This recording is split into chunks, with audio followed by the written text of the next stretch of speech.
I was in another city for a business meeting, staying in a quiet hotel room after a long day. I missed my wife, so I decided to video call her before going to sleep. When she answered, she looked beautiful but seemed slightly distracted, glancing around as if nervous about something. I didn't think much of it at first. Maybe she was just tired like me. We talked casually about how our days went, and she smiled, though it felt forced. After a few minutes, I noticed she kept adjusting the camera angle. Sometimes it pointed at her face, then suddenly down toward the couch or the wall. I asked if everything was okay, and she said, "Yeah, just the internet's lagging a bit."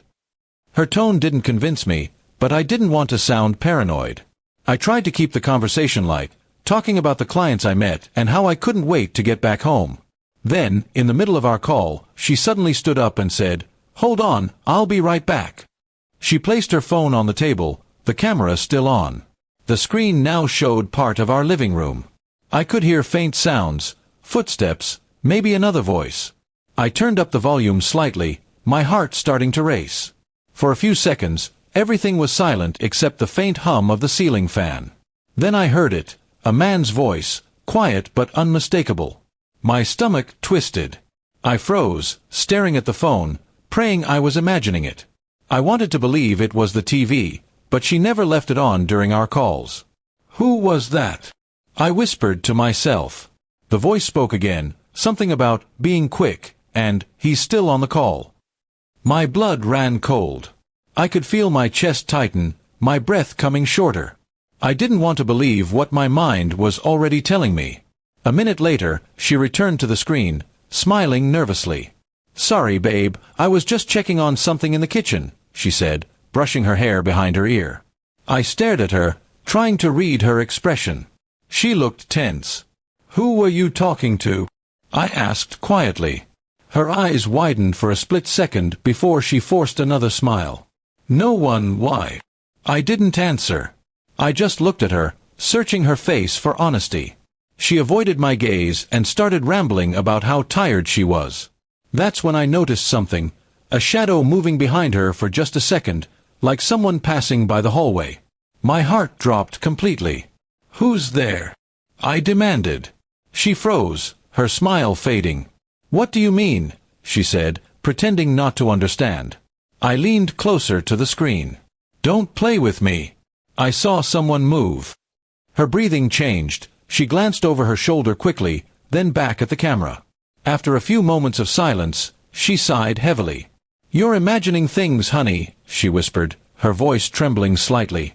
But her eyes gave her away. She was scared, not of me, but of being caught. I didn't yell. I didn't accuse her. I simply ended the call. That night, I couldn't sleep. I sat there, staring at the ceiling of my hotel room, my mind running in circles. Every sound I heard through that call replayed in my head. I didn't want to jump to conclusions, but the evidence was too strong to ignore. The next morning, I took the first flight home without telling her. When I reached the house, I noticed a car I didn't recognize parked 2 streets down. My hands shook as I unlocked the door quietly. Inside, everything looked normal, too normal. The living room was spotless, and she was sitting on the couch, pretending to scroll through her phone. When she saw me, her face went pale. "You're back early," she said softly. I looked around. "Who was here last night?" I asked. She stuttered, denying anything immediately. But as I spoke, her phone buzzed on the table, a message from someone named Mark. The preview read, "Did he suspect anything?" The silence that followed was heavier than any words. She tried to explain, but the damage was done. I walked away from her, realizing the woman I trusted most had turned my love into a lie. In the days that followed, she begged me to talk, to listen, to forgive. But I couldn't forget the sound of that man's voice or the fear in her eyes when I confronted her. Some things, once broken, can't be repaired. I filed for separation soon after.